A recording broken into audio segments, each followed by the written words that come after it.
Most women don't realize the power they hold, not because it isn't there, but because they were taught to dim it before they even knew it had a name. From girlhood, the world whispers to her, be nice, be agreeable, be less. Not directly, no. The message is often cloaked in praise. You're so easy to love because you don't ask for much. Or you're different, not like other girls. And slowly, subtly, the brilliance she once wielded so freely begins to recede, tucked away in quiet corners of her psyche, where even she forgets its presence. Carl Jung called this the exile of the self, when the true essence of who you are becomes buried beneath layers of persona. The persona, that mask worn to survive and be accepted, is not inherently false. It is a necessity in a world that rewards performance. But when it is worn too long, the mask becomes skin, and the woman forgets the contours of her own face. She stops shining not because she lacks light, but because she believes her radiance is dangerous. And it is. A woman's light threatens illusions. Her intuition disrupts facades. Her presence awakens what has been buried in others. In Jungian terms, she stirs the shadow, not only within herself, but in those around her, especially in men. When a woman hides her light, a strange phenomenon unfolds. At first, the men around her may not even notice. In fact, they might find comfort in her softness, her silence, her pleasing nature. She becomes the canvas onto which they project their ideals, the anima, that internal feminine archetype every man carries, seeking form in the external world. But projections are brittle, they crave control, and they collapse under truth. The man who once adored her sweetness begins to resent the very things he once praised. Her quiet becomes passivity. Her patience feels like distance. He cannot name what's missing, only that something essential is absent, some fire, some pulse, some mystery. He begins to feel restless in her presence, not because she lacks value, but because she no longer mirrors what he yearns to confront in himself. This is the secret regret most men carry, the ache they cannot explain when they remember her. Not the version of her they knew, but the possibility of who she could have been, had she dared to be. Had she not folded her wings to fit inside the cage they built together. They remember her laughter, not because it was loud, but because it echoed with something unclaimed. They recall her gaze, not for its softness, but for the silent questions it never voiced. The regret is not about losing her, it is about never meeting her, not truly. They only ever knew her mask. And she regrets in silence, too. She wonders if maybe she was too much or too little. She blames herself for the erosion of connection, not realizing that the absence of her light starved the very bond she was trying to protect. But here is the truth, wrapped in fire and sorrow. When a woman hides her light, she fractures her soul. She fragments herself in service of comfort, in pursuit of approval. She becomes small so others can feel big. She censors her knowing to preserve peace. She sacrifices sacred anger, erotic aliveness, gut-deep intuition, the very elements that form her inner compass, to avoid rocking the boat. But the waters still churn, the storm still comes, because the soul will not be silenced forever. Somewhere inside her, the wildness waits. It waits in her quiet frustrations, in the lump in her throat, in the tears she cannot name, in the dreams she lets die politely. It waits until something or someone triggers a reckoning, a betrayal, a departure. A moment when she looks in the mirror and no longer recognizes the woman staring back. And then the descent begins. In Jungian psychology, this is the journey into the underworld, the confrontation with the shadow. Not the curated shadow others fear, but the raw, unapologetic self she herself buried. The self that is ungovernable by shoulds. The self that remembers what it is to burn. You, listening now. You felt it, haven't you? The way your body tightens when you hold back your truth. The way your voice shakes when you try to explain a boundary you don't believe you're allowed to have. The exhaustion from performing fine when your soul is starving. You've dimmed your brilliance to fit into a story that never had room for your fire, and you wonder why they don't see you. But how can they when you've hidden the very part of you that was meant to be seen, not for validation, but for liberation? The moment a woman begins to remember her light is rarely soft. It's not a gentle awakening, but a rupture, a sharp tearing of the veil she wrapped around herself for years. It comes in whispers at first, then roars, in the ache of unspoken truth, in the dissonance between what she lives and what she knows. The truth doesn't knock politely. It invades, and so begins the unraveling. She cannot keep pretending. Not in her relationships, not in her career, not in the mirror. The persona she built so carefully, the woman who pleases, accommodates, smooths over, becomes unbearable to wear. Like clothing that once fit but now chokes at the seams, her old self no longer contains her spirit. Jung called this the individuation process, the integration of the unconscious into conscious life, a sacred rebellion. It is not about becoming someone else. It is about unbecoming everything she was told to be, so that she may return to the essence of who she always was. The men around her notice the shift. Some retreat, some ridicule, some reach for control in desperation. They sense the ground shifting beneath them, the narrative slipping from their hands. For years, she mirrored their needs, shaped herself to soothe their wounds, dulled her edges to make herself consumable. Now, the mirror breaks, and with it, so do the illusions. A man who has not met his own shadow cannot meet a woman who has reclaimed hers. Her light becomes unbearable, not because it harms, but because it reveals. It reveals where he has stayed small, where he has projected, where he has mistaken submission for love. She no longer plays the anima role he unconsciously assigned her. She is no longer a muse, a fantasy, a fix. She becomes sovereign, and that sovereignty threatens his unconscious contract with her. Yet there are some men, rare but real, who do not run from the blaze. They stand still, letting her light scorch through their defenses. These men have tasted their own darkness, sat with their chaos, wrestled with their egoic dragons. They do not flinch when she speaks with fire in her throat. They do not shrink when she chooses herself. But before she can meet such a man, she must become the woman who no longer waits to be chosen. Because for far too long, she has betrayed herself in the name of connection. She has endured half-love like it was all she was worthy of. She has mistaken being needed for being valued. She has bartered her magic for scraps of attention, hoping someone would finally see her, not realizing she was only visible to those who benefited from her invisibility. Her light was never meant to be a transaction. It was never meant to be dimmed for comfort, disguised as humility, or spent trying to prove her worth. Her light was born to guide her, not to seduce, not to chase, not to perform.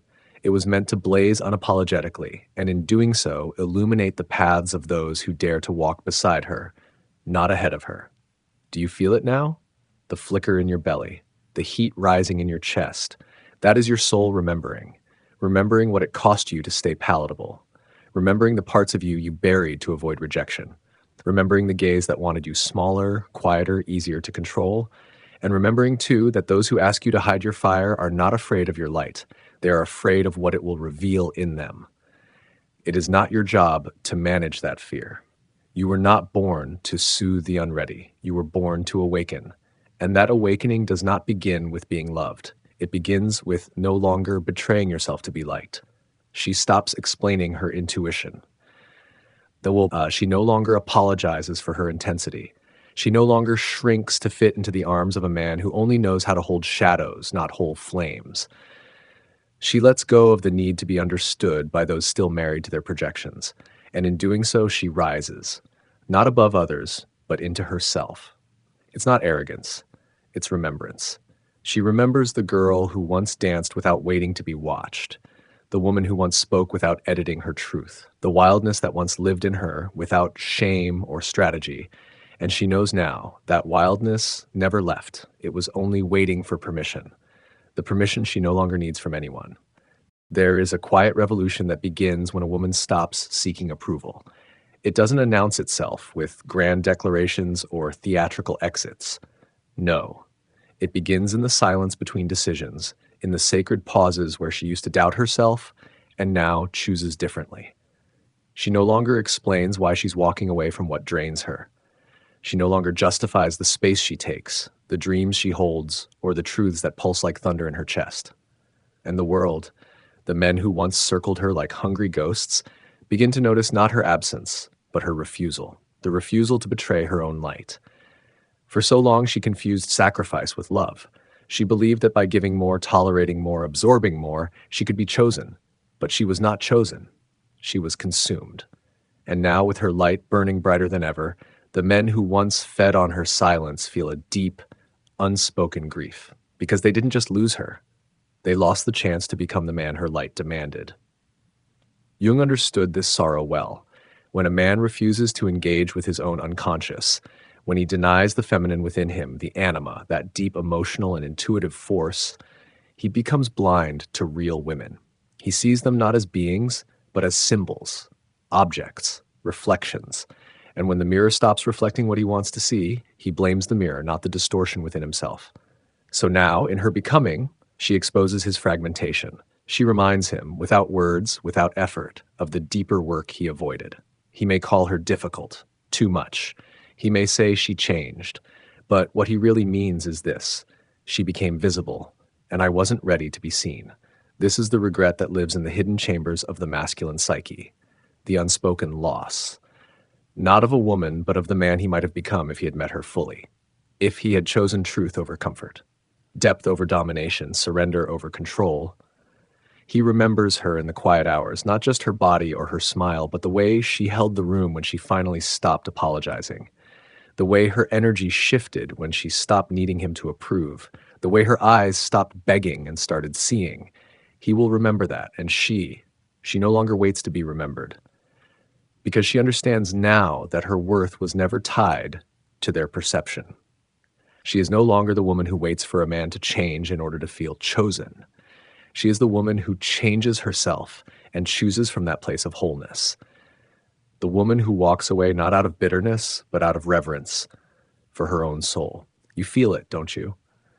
The part of you that knows you've waited long enough, that you've dimmed your voice in rooms that didn't deserve your silence, that you've begged for crumbs of recognition from men who could barely see themselves, let alone you, that you've played the role, worn the mask, carried the emotional weight, and still it was never enough. Not because you were lacking, but because they were not ready for what you are.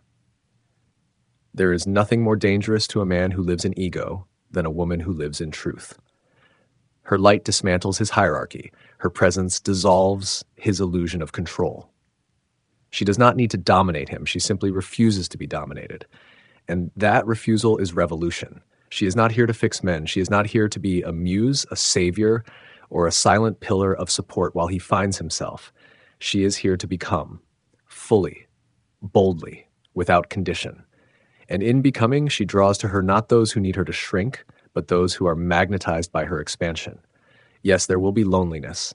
The path of truth is not always lined with applause. But the solitude she now walks in is not empty. It is sacred.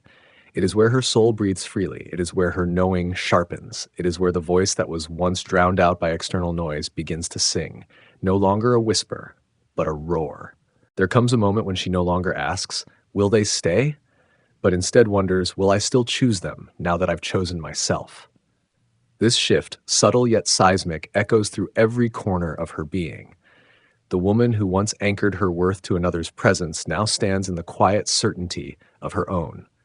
She no longer romanticizes potential. She reads energy, not words. She listens not to apologies, but to patterns. She no longer falls for intensity dressed as intimacy, nor praise that comes only when she's pleasing. This is the sacred return to self, and the world does not always applaud such returns. In fact, many recoil, because a woman who no longer needs to be needed is unpredictable. She is ungovernable. She is free. But her freedom is not rebellion for rebellion's sake. It is reclamation of time, of truth, of tenderness, not filtered through performance. It is the act of gathering all the scattered parts of herself, the wild girl, the silenced lover, the unseen sage, and whispering to them, come home now. We are no longer waiting to be chosen. Carl Jung said, until you make the unconscious conscious, it will direct your life and you will call it fate. And this woman, this awakened woman, has made a choice to stop living as the effect of someone else's projections. She is no longer content being the muse to a man too afraid to be the mirror. She is no longer the archetype of someone else's unfinished story. Men feel the shift, deep in their bones. Not all will admit it. Some will label her cold. Others will accuse her of losing her softness. But they are not mourning her softness. They are mourning their access to it. They are grieving the version of her that needed them to feel whole, that confused suffering with loyalty, that stayed silent to keep the peace while her soul broke into pieces. They miss the version of her who dimmed herself so they could shine. But that version, the one who confused suppression for love, no longer exists. In her place stands a woman who has done the work, who has walked through fire not to burn others, but to incinerate every lie she believed about herself. She is no longer threatened by solitude. She is not intoxicated by attention. Her worth is not transactional. She can hold space for others without collapsing. She can say no without guilt. She can say yes without fear. This is the paradox. The more she shines, the more she triggers those still hiding. Her radiance is not about being seen, it's about seeing. She sees through the charm that hides manipulation. She sees through the kindness that masks control. She sees through the performative masculinity that trembles at the thought of her self-possession. And still, she chooses to shine, because to dim again would be the greater death, not of body, but of soul. And so the men who once took her for granted begin to feel it, that hollow ache that whispers in the dark, not a longing for her body, though they may dress it that way, but for her presence, for the way she made them feel seen without trying, for the sacred space she held without demanding, for the way her very existence asked them, silently but powerfully, "Who are you?" when no one is watching. But now she asks herself the same question, and she answers without hesitation. I am the woman who no longer performs wholeness. I am the woman who is whole. You feel it rising in you, don't you? That quiet defiance, that soul-deep knowing that you've begged long enough, that you've over-explained, over-functioned, over-loved, and now your very being says, enough.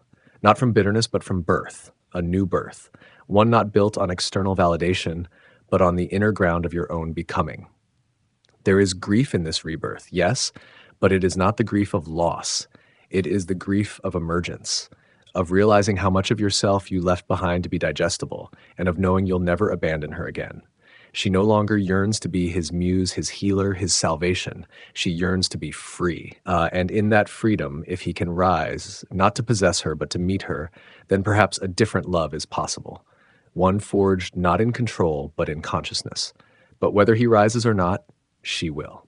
And rise she does, not as the version sculpted by society's hands, not as the echo of a man's longing, but as the original untamed soul she was always meant to be. There is a certain gravity in her now, a stillness that speaks louder than explanation. She walks into rooms without shrinking, and suddenly others become aware of their own noise. Her silence isn't emptiness, it is presence. Her gaze doesn't seek approval, it sees. Deeply. Disarmingly. It pierces through facades, touches the hidden wounds others try so hard to mask. This is the energy of a woman who has met her shadow and befriended it, who no longer fears her own anger, grief, desire, or power. She doesn't suppress them, she integrates them. They do not control her, they guide her. And because of this, no one else can control her either. The men who once thought they held power over her now find themselves disoriented.